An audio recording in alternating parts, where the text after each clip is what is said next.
a alegria deste dia verdadeiramente. Falemos ao Senhor, muito obrigado a Deus por mais uma manhã que nos concede. Estamos reunidos na tua casa para glorificar e honrar o teu nome. Em nome de Jesus, amém. Ontem eu ouvi uma pequena exortação que falava sobre aquilo que eu quero, aquilo que eu vou em busca, né? Falando sobre a vida de Jacó. Quando Jacó colocou os olhos em Raquel, almejou aquela mulher, e verdadeiramente Deus tinha outro plano na vida dele. E a gente sabe a história de Jacó. Muitas das vezes nós temos na nossa vida planos, nós temos sonhos, nós temos realizações, mas Deus, na sua misericórdia, no seu conhecimento infinito, Ele nos dá aquilo que necessitamos, aquilo que precisamos, aquilo que temos para fazer de melhor para o para o Senhor. Vamos ficar em pé, vamos cantar o hino 1 do cantor cristão, Antífona. O irmão Rodinei não está conosco, está viajando, tirando uns dias de férias, mas nós vamos ficar em pé e vamos cantar bem forte para a glória do Senhor Jesus.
Isaías 40, de 28 a 31. Isaías 40, de 28 a 31. Todos acharam? Amém? Vamos ler. Não sabes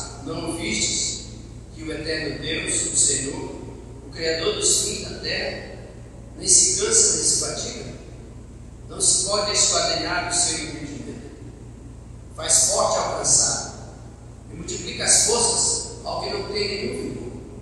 Os jovens cansam e se fatigam, e os moços de exaustos caem.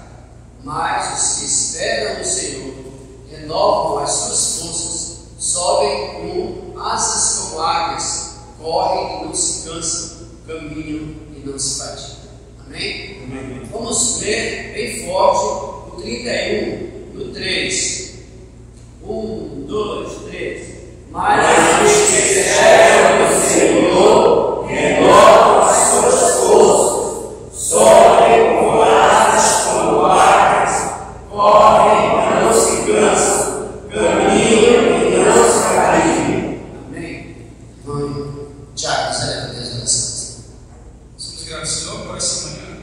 Somos gratos pela leitura da tua palavra. Somos gratos porque esse é o nosso vigor. Nosso vigor está no Senhor, que renova as nossas forças. E somos gratos porque a sua misericórdia também se renova cada manhã. Seja com esse TPD, que o Senhor aceite o que iremos fazer aqui, o que já estamos fazendo, como aroma suave ao Senhor, que possamos aprender com isso também.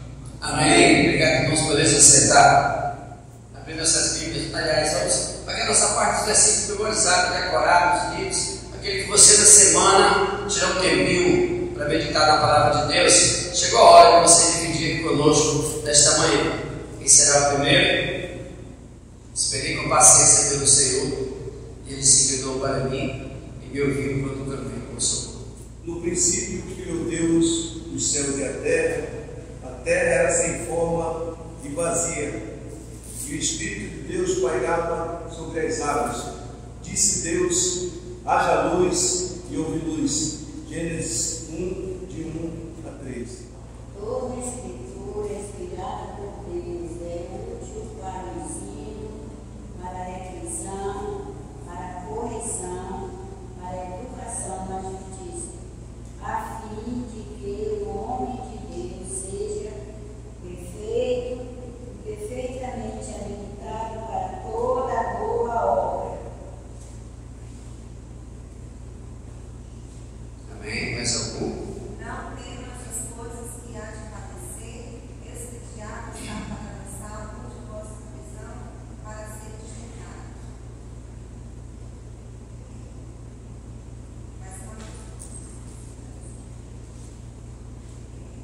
Não temas as coisas que há de padecer, este diabo está para lançar um de vós na prisão para ser julgado, e tereis tribulação de 10 dias. Ser fiel até a morte,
tem no nosso coletivo, tem 5. Tem 5 no coletivo? Tem. A gente acompanhando todo mundo junto aqui. Reflexão.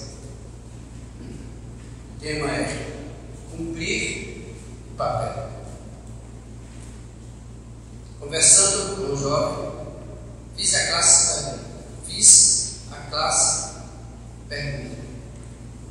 E então, já escolheu o que vai cursar na faculdade? Veio sem graça e respondeu: mais ou menos. Eu queria muito ser professor, mas isso não dá dinheiro e você não se torna conhecido. Então vou escolher outro curso. Infelizmente, essa é a realidade de tantos garotos e garotas que não são ensinados pelos valores de nosso tempo, que são terra, fama, riqueza e sucesso. Caso contrário, melhor escolher outra profissão. Moisés foi um grande instrumento para a libertação de sua gente da escravidão no Egito. Homem de Deus, conduzido pelo Senhor, porém, por ter desobedecido, não entraria na terra prometida. Ele chegou a ver o território tão esperado. No entanto, Deus disse que ele só o contemplaria, porque morreria antes e o povo seria guiado por outro líder. Moisés poderia ter ficado revoltado, indignado com o Senhor, mas teve muita clareza de que havia cumprido o seu papel na história. E se Deus o havia usado na liderança até aquele momento, Josué continuaria para concluir a obra. Os louros finais não foram para ele. Essa é a realidade de muitas pessoas. Porém, nem sempre isso é tudo. Vivamos plenamente a história que Deus tem para nós. A propósito em ser professor, advogado, funcionário de uma empresa, vendedor e tantas outras profissões dignas para seguir a jornada. O seguinte pensamento é atribuído a Confúcio: escolha o trabalho que você ama e não terá que trabalhar um único dia em sua vida. Nossa existência é muito breve para investir só pensamento em dinheiro, compras e sucesso. Que Cristo nos dê alegria na simplicidade de nossa vida. Então, quando chegar a hora final, poderemos dizer: combati o bom combate, terminei a carreira e guardei a fé. Amém. Verdadeiramente, nós temos um papel a cumprir. E eu tenho absoluta certeza que na vida do apóstolo Paulo, ele nunca sonhou, nunca imaginou em cumprir o seu papel como um homem de Deus.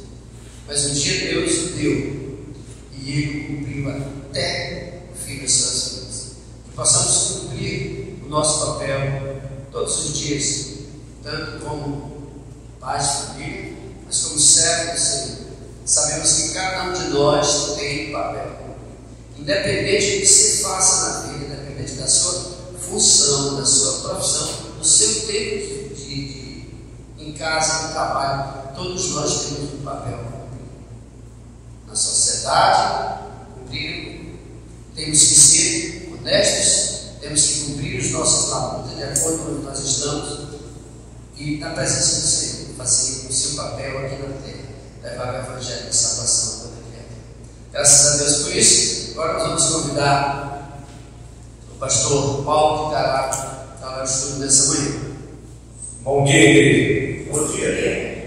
Queremos agradecer a Deus pelo momento que estamos na casa do Senhor hoje pela manhã.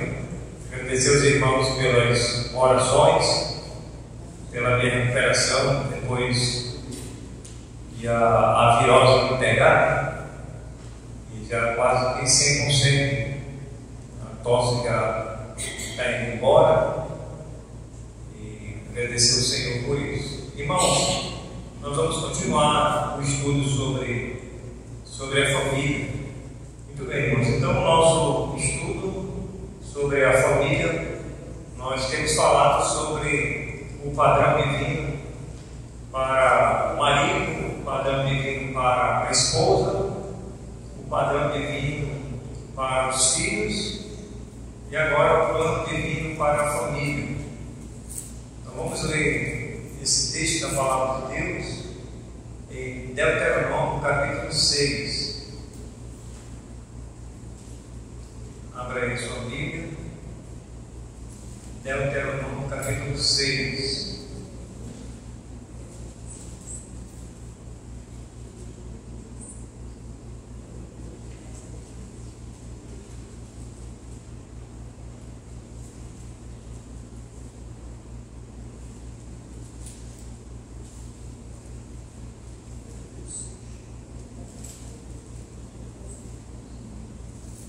Deuteronômio capítulo 6, versículo de 1 a 9. O título é O fim da lei e a obediência. Diz assim a palavra de Deus: Estes, pois, são os mandamentos, os estatutos e os juízos que mandou o Senhor teu Deus se te ensinassem, para que os cumprisse na terra a que passas para a possuir, para que temas ao Senhor teu Deus e guarde todos os seus estatutos e mandamentos que hoje te ordeno, tu e teu filho, e o filho de teu filho, todos os dias da tua vida, e que teus dias sejam prolongados. Ouve, pois, ó Israel, e atenta em os cumprires, para que bem te suceda e muito te multiplique na terra que mana leite e mel, como te disse o Senhor, Deus de teus pais. Ouve, ó Israel, o Senhor nosso Deus é o único Senhor. Amarás, pois, o Senhor teu Deus de todo o teu coração, de toda a tua alma e de toda a tua força. Estas palavras que hoje te ordeno estarão no teu coração. Tu as inculcarás a teus filhos, e delas falarás assentado em tua casa e andando pelo caminho, e ao deitar-te e ao levantar-te. Também as atarás como sinal na tua mão, e serão um frontal entre os olhos. E as escreverás nos umbrais da tua casa e nas tuas portas. Vamos orar. Senhor, queremos agradecer pela tua santa palavra, que o Senhor continue nos ensinando como família, como igreja, que o corpo de Cristo seja edificado, alicerçado na tua santa palavra. Rogamos, meu Deus, a direção agora do teu Santo Espírito. É isso que nós pedimos e te agradecemos no nome de Jesus. Amém. Irmãos, para a gente concluir, fazer o fechamento do nosso estudo sobre a família, é bom a gente relembrar o que nós estudamos anteriormente. Dar uma pincelada sobre o padrão divino para o esposo, o padrão divino para a esposa e o padrão divino para os filhos. E agora vamos ver o plano divino para a família. Aonde é que a gente quer chegar? A gente quer chegar, irmãos, à conclusão de que se todos os membros dentro da família eles cooperarem, a família ela vai ser bem sucedida. Se todos têm um único propósito, que é obedecer a palavra de Deus, como diz o autor aqui de Deuteronômio, e o Senhor falando para Israel, dizendo: ouve, ó Israel, e e ele repete mais uma vez, dizendo: ouve, ó Israel. Mas não adianta só também ouvir, tem que ouvir, tem que obedecer, tem que colocar em prática aquilo que nós temos aprendido. Então a família, cada membro deve fazer a sua parte, o seu papel, para que, como um todo, a família ela seja abençoada, ela seja edificada na palavra de Deus. E aqui nesse texto, irmãos, nós temos praticamente uma ordem de Deus, dando para o povo de Israel, onde eles iriam estar na terra prometida, que mana leite e mel, e que as gerações presentes e as gerações que viriam ainda, eles deveriam atentar para os ensinamentos da palavra de Deus, que esses ensinamentos deveriam ser passados de gerações para gerações, de pai para filho, de filho, ensina teus filhos, filho dos teus filhos. Então, era de gerações para gerações. E era importante que eles pudessem, então, ensinar a sua família. E aquelas famílias, elas precisavam, irmão, de um padrão bíblico. Um padrão bíblico, aonde eles deveriam viver em conformidade com a palavra de Deus.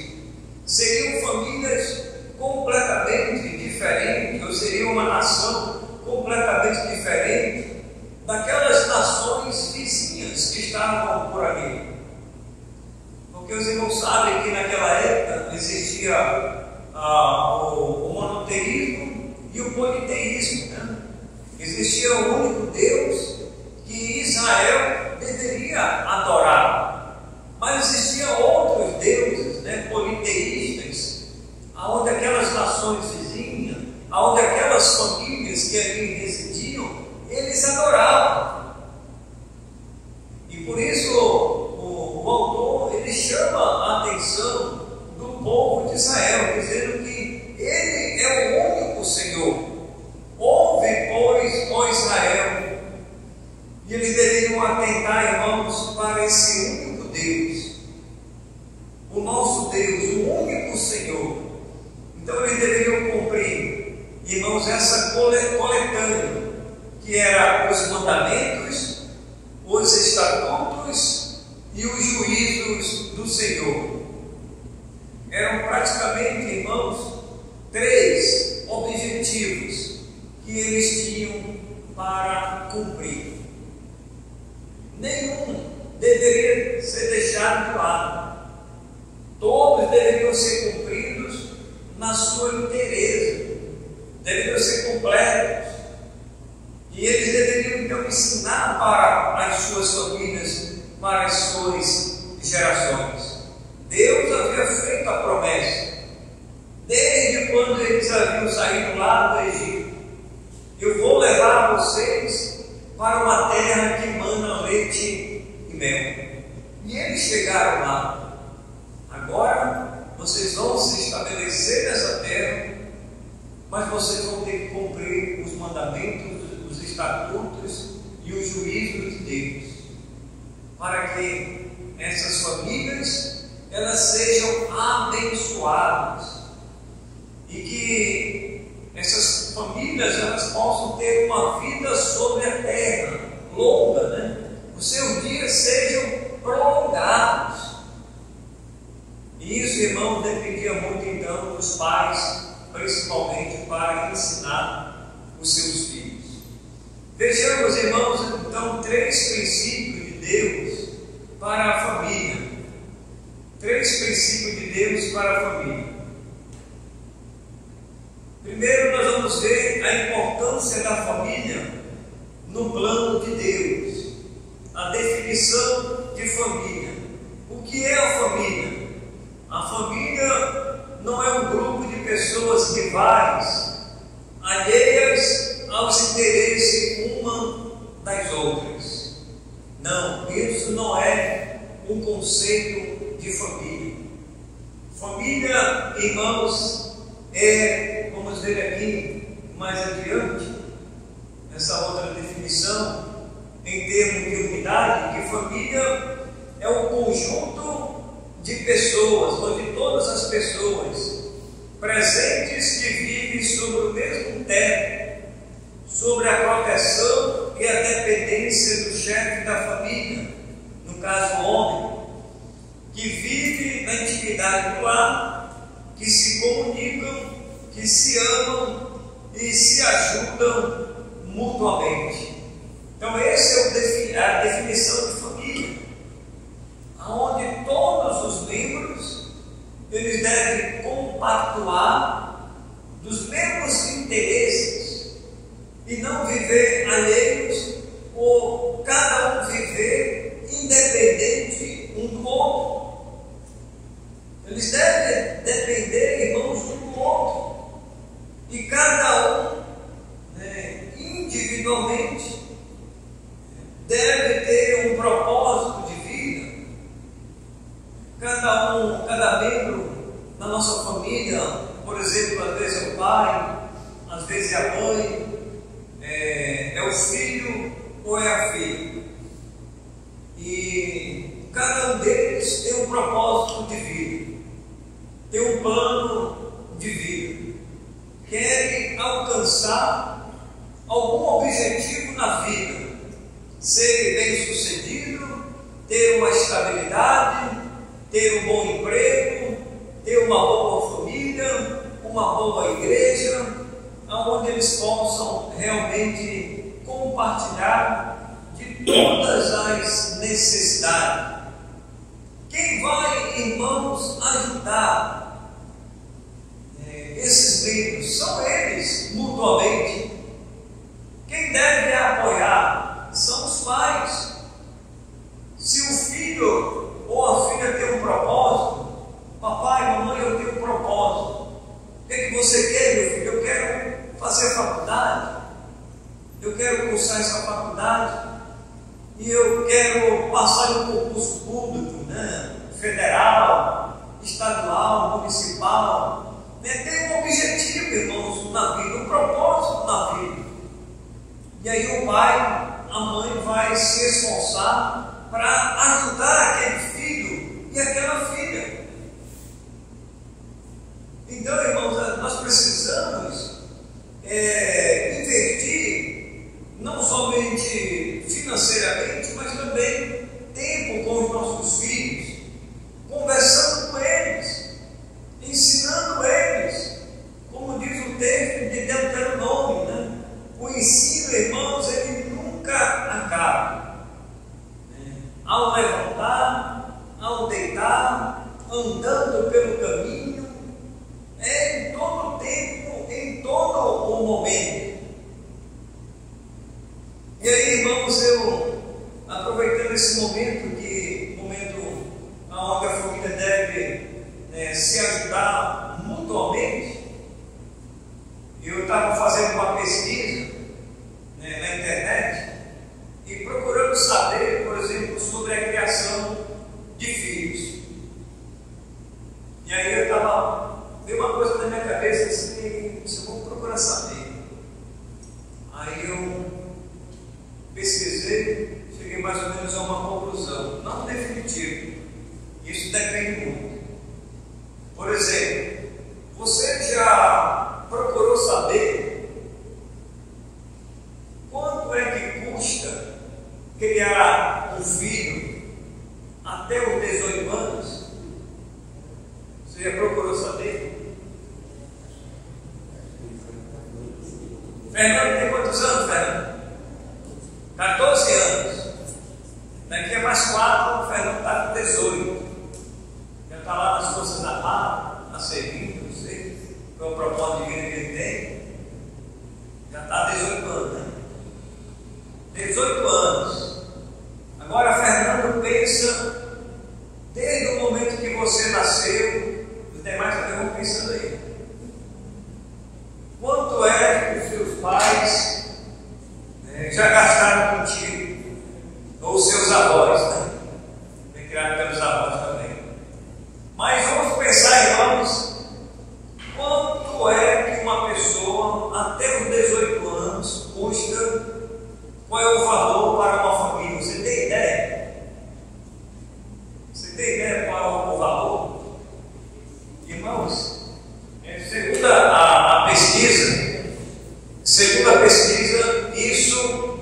depende muito, isso depende muito da classe econômica de cada família.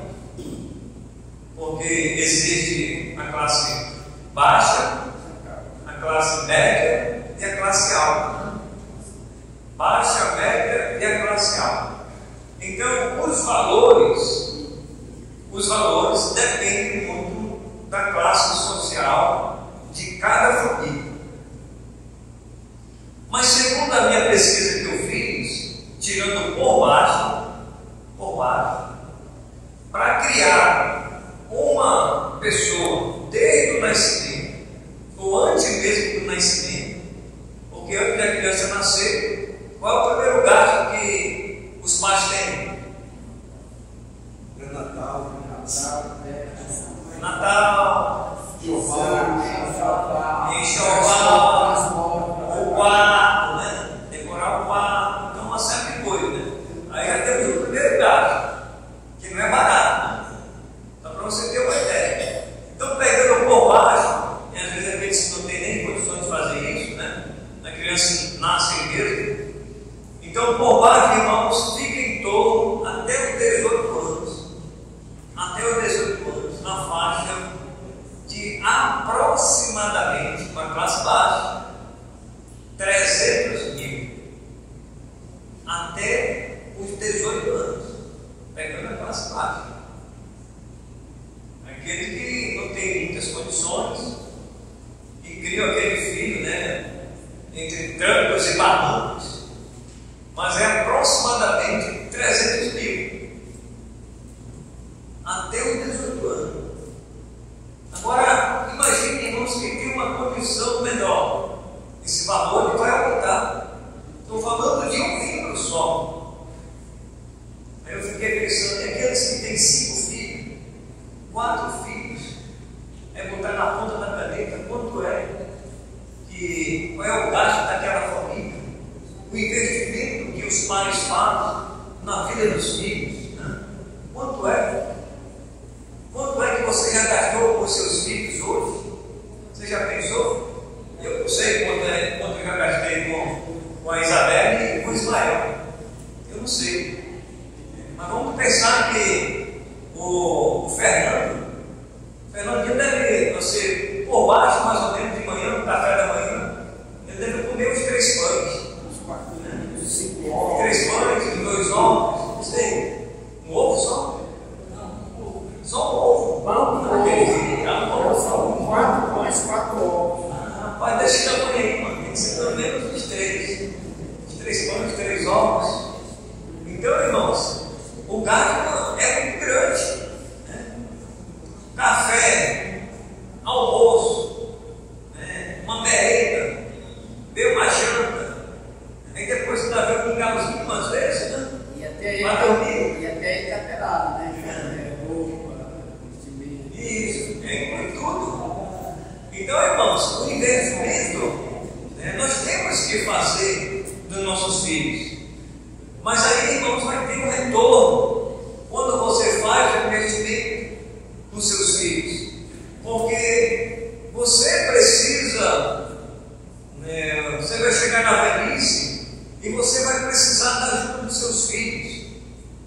É uma retribuição que eles vão fazer com você. Você já pensou por que você está criando seus filhos? Ou para quem você está criando seus filhos? Para o mundo lá fora? Ou você está criando seus filhos para Deus? Só tem essa alternativa. Ou você está criando seus filhos para Deus, ou você está criando seus filhos para o mundo. As famílias cristãs precisam criar os seus filhos para Deus, fazendo esse investimento neles,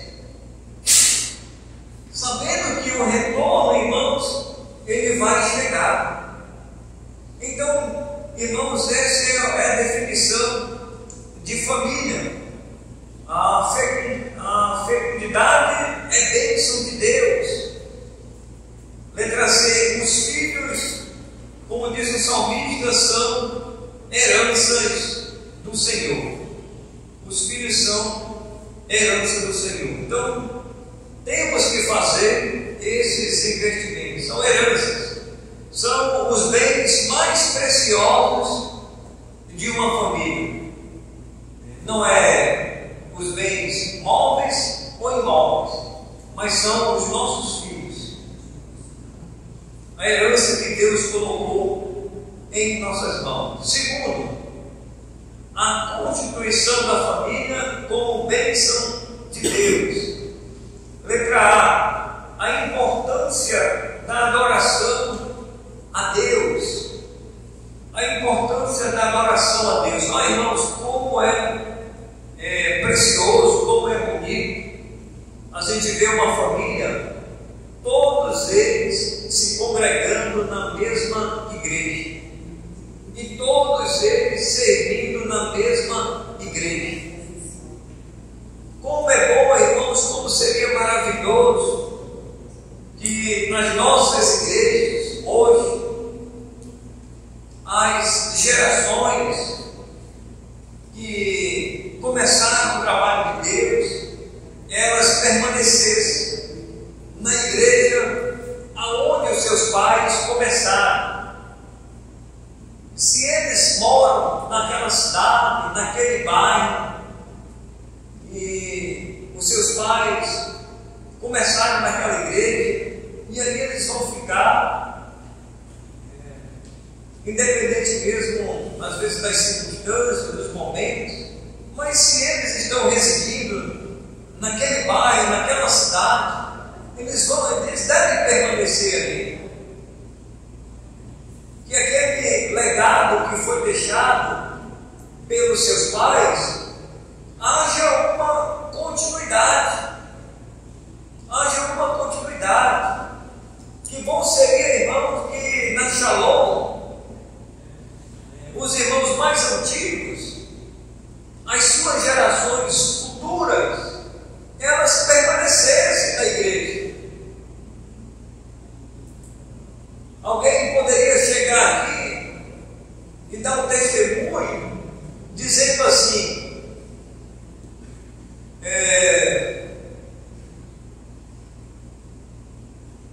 o meu bisavô, ele assistiu aqui nessa igreja. O meu avô, ele assistiu aqui nessa igreja.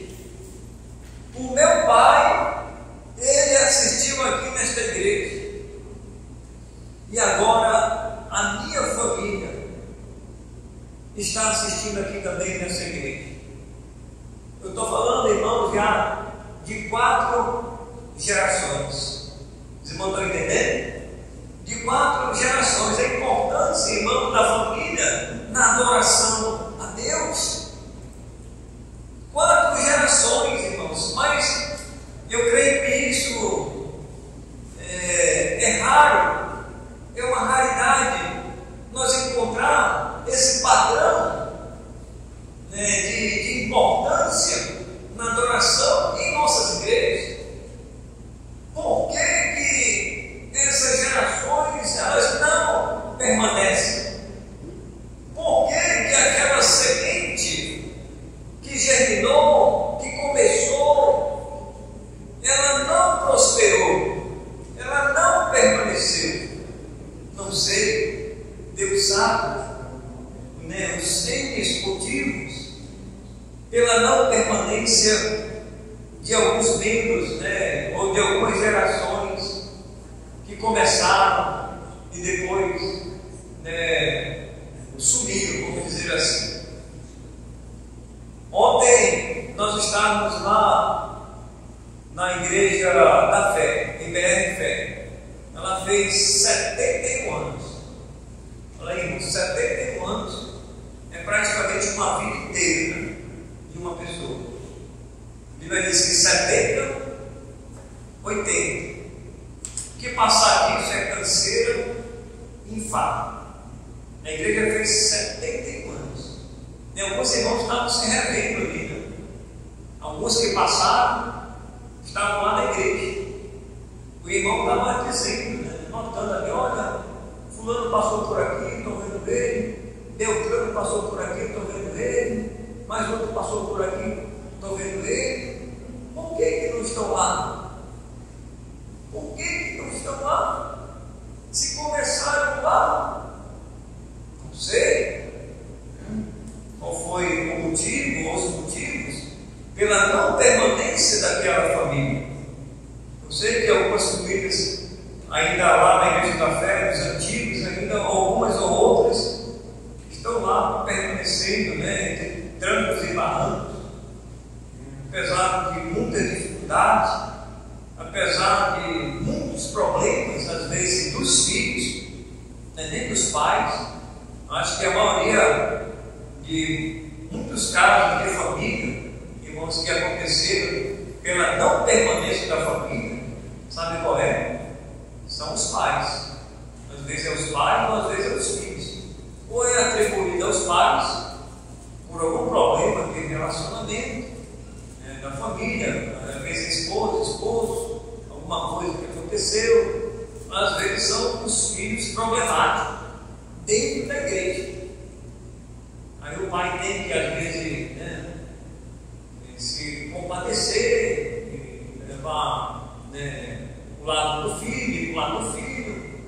Não, muitas das vezes olhar para a igreja, às vezes ignora as decisões da igreja.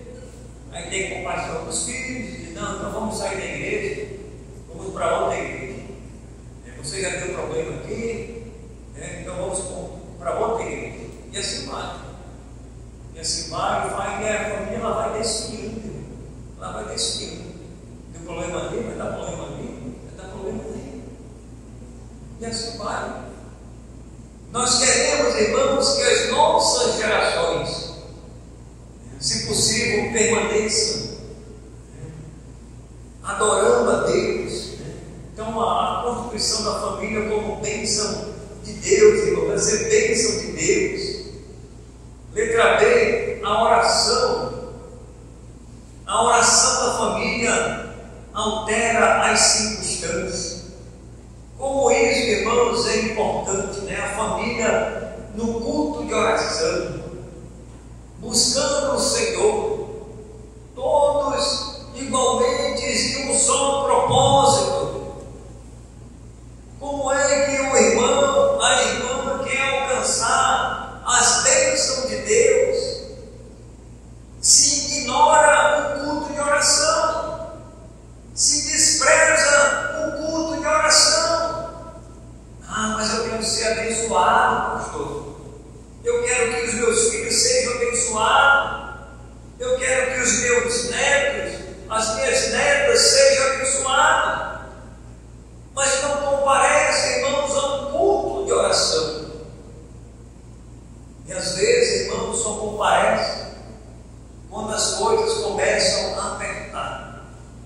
Quando vem uma enfermidade, quando aparece a adversidade, quando as coisas começam a complicar. Então agora eu vou buscar Deus. Eu estou desempregado, agora eu vou orar por um emprego, para que Deus mostre um emprego para o meu esposo, para a minha esposa, para os meus filhos. E Deus até abre as portas para o emprego. A pessoa alcança aquele emprego, ou ele passa em um concurso público, porque foi um motivo de oração. Alcança aquela bênção e depois, irmão, desaparece do culto de oração, porque já alcançou o que estava em mente, o que estava planejando. Não é assim, irmãos, que nós devemos agir em qualquer circunstância, seja, irmãos, de fartura, seja de escassez, seja no momento em que nós estamos vivendo.